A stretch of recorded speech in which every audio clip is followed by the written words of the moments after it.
Hello, welcome to Escaping the Echo Chamber. Just wanted to quickly talk about the minimum wage, $15 minimum wage. Apparently, people like Bernie Sanders are still going ahead full steam trying to push for a national $15 an hour minimum wage. Now, first things first, the $15 minimum wage has been implemented in New York City, and despite New York City's already high cost of living, it's been bad. It's been very bad for New York City. So people were excited. They thought, yes, this is great. This is awesome. Well, some people did. Some people knew before going into this, there were going to be all sorts of unintended consequences, including people losing jobs, people's prices going up of products, quality going down of products, quality and quantity, people being more stressed out at work because now that they're being paid more, bosses expect a lot more of them. And if you go to these fast food joints, you'll see less people handling more stuff, which is more stress on them, results in worse service for consumers, longer wait times, and as business people will tell you, time is our most precious commodity. So we're losing, just over and over again when bad policies are put through because they're politically expedient, they're convenient, and they give the impression that they're actually going to solve a problem that they don't solve. Not to mention, of course, small businesses suffer. Funny thing is, I'm not just seeing small businesses suffer. I'm seeing change close down locations. So who gets hurt by that? The people that were working at those locations, because there's right by my work, there's a Walgreens. It shut down. There's a CVS that was 24 hours. Guess what? Now it closes before midnight, like 9 or 10 o'clock. Okay, no, it does close. It closes at midnight, but now the hours are cut.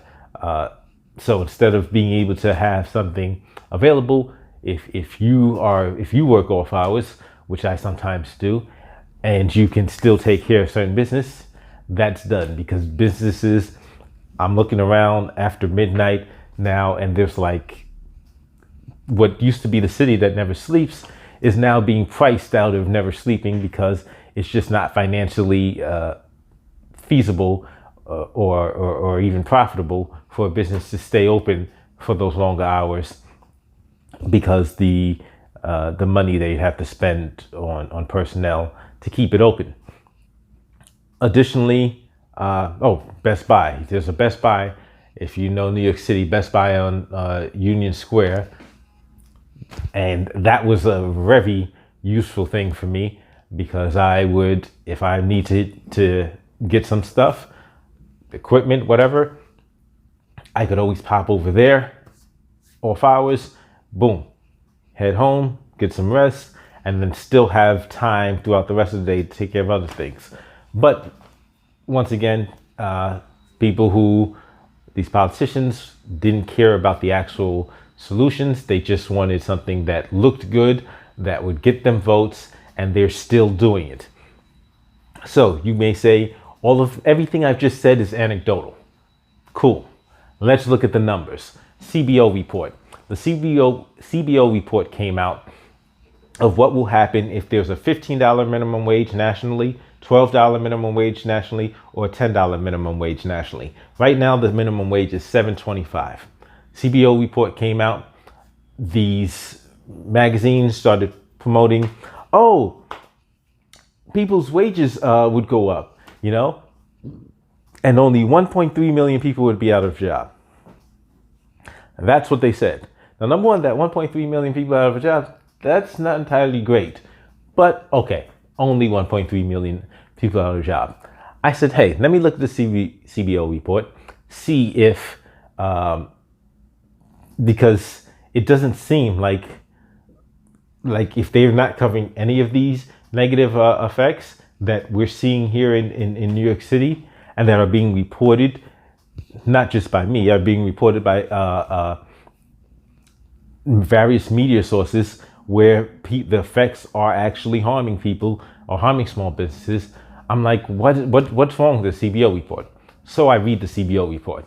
Turns out the people that are saying, oh yes, this is what's going to happen, are omitting the bulk of the report, because the bulk of the report is showing that there will be so many deleterious effects, so many negative effects, so many unintended consequences from having a $15 national minimum wage that it will hurt the vast majority. It'll hurt us. So here's how it works. One of the things it says it will do, of course, raise prices. But before prices are raised, businesses will be hurt. So which businesses will be hurt the most? Of course, small businesses will be hurt and feel these effects the most acutely, and to be most negatively affected. So as time goes on, some businesses will go under. Some businesses will then begin to raise prices to push these added costs onto the consumers. That's when the rest of us start getting screwed over. And something else that was not mentioned in these summaries of the CBO report was that 1.3 is not is the conservative estimate of how many people. 1.3 million is a conservative estimate of how many people will lose their jobs. Up to 3.7 million people will lose their jobs because, hey, now it's people will be priced out of the market. This is the side. This is the information that is not being reported, that's not being acknowledged, and that somebody like Bernie Sanders, who even right now today is still trying to act like $15 minimum wage nationally is a good thing, they're not talking about. So what else? They also talk about how our buying power will decrease, so that even though that people will have more money in actual dollars, in just numerical dollars, the amounts of dollars they have, the buying power of those dollars will decrease. That's what they're definitely not talking about, because they don't want us to believe that inflation is a real thing when it comes to just, hey, let's just raise the wages.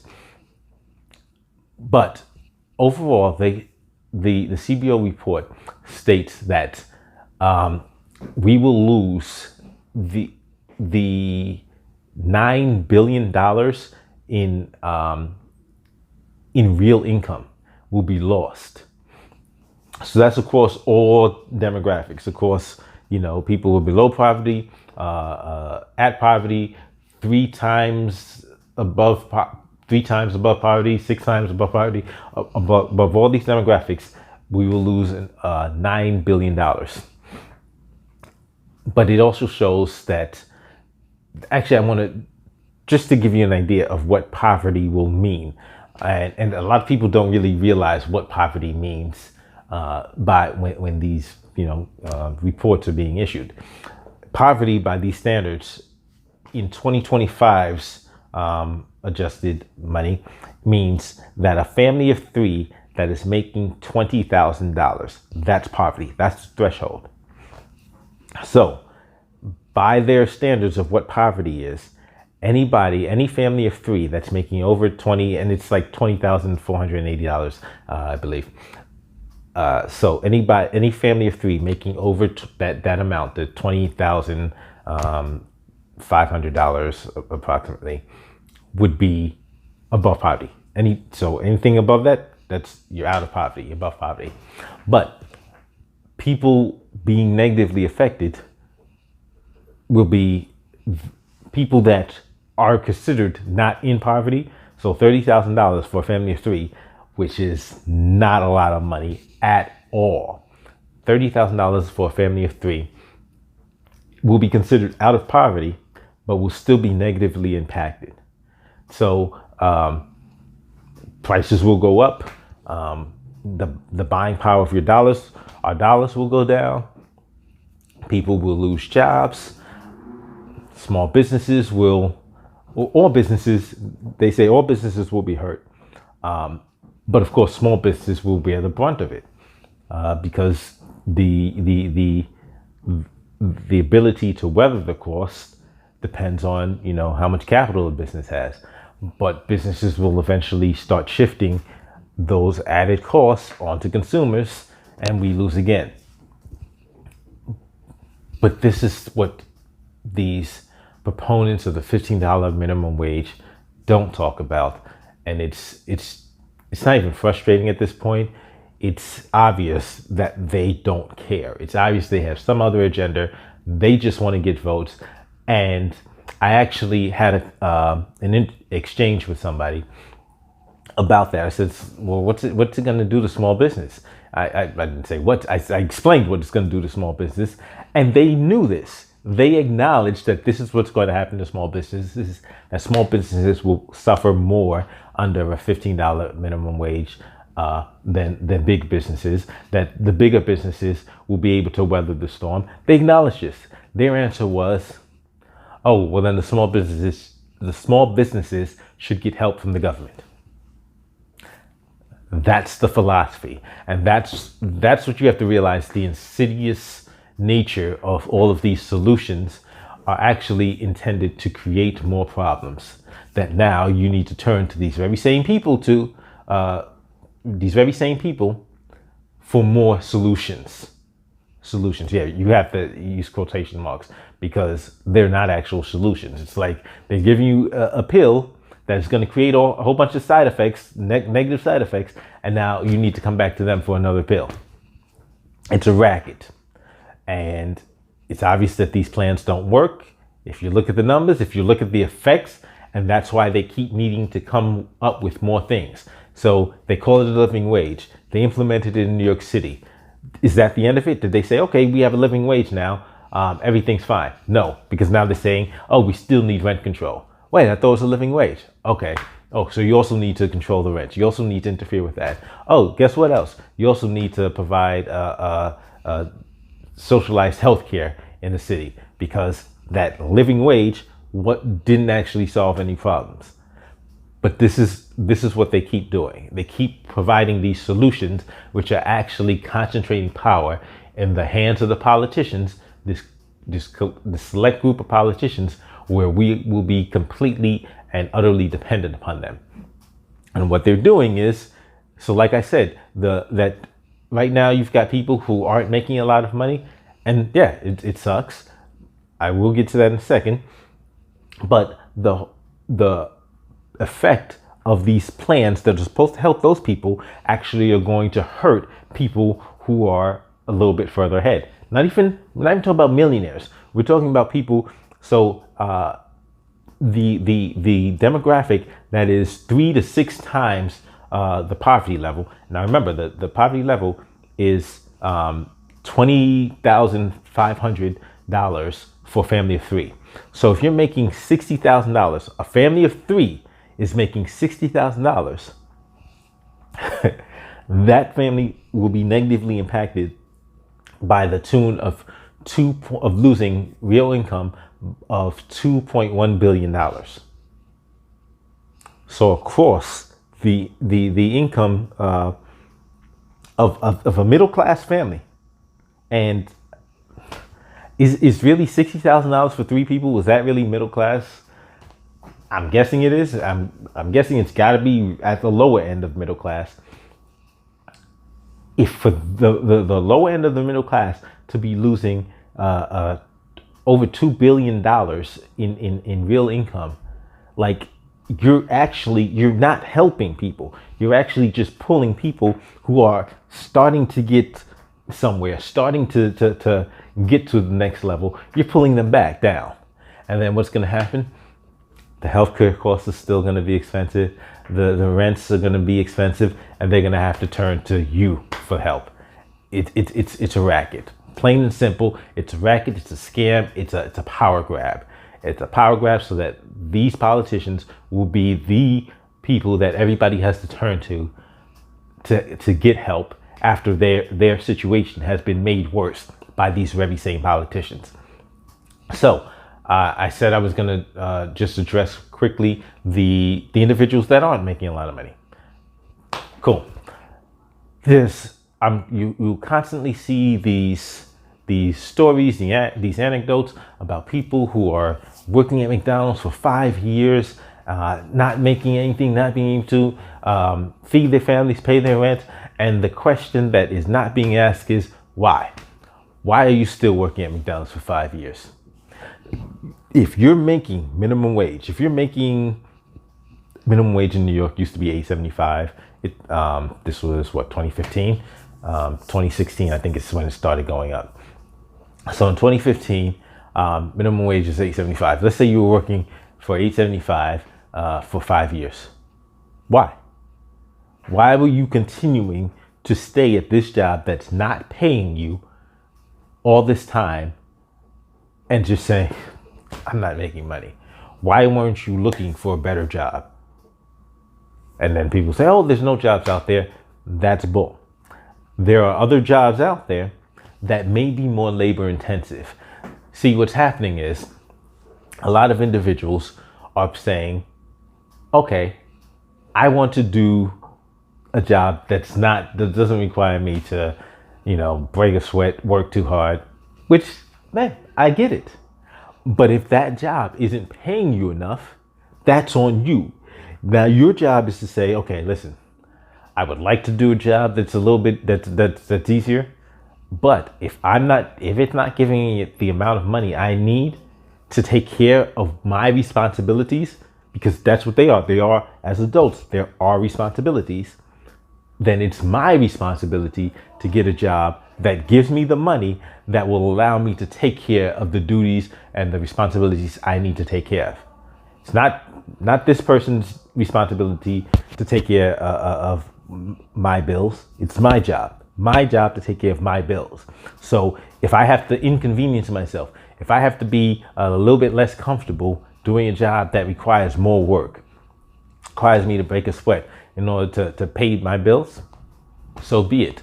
But there are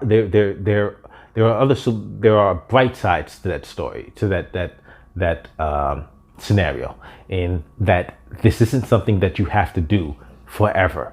This isn't something that you have to do just, for the rest of your life, for the next 18 to 65, 47 years, that's not the way it has to be. Remember, we may be being pushed this idea that, that's all we have to do for the next, from 18 to 65 for 47, at least 47 years. So I'm seeing people over 65 still working jobs, including some jobs that are physically demanding. But the whole point is, we need to start looking at it in a way where we take the responsibility, but we have the power. So if it's my responsibility to make more money, I have the power to control. I have to exercise the power over my life, because if I outsource that responsibility, I outsource that power. So what do I have to do? I have to see what jobs out there are paying more, what skill sets are needed to get some jobs that are paying more.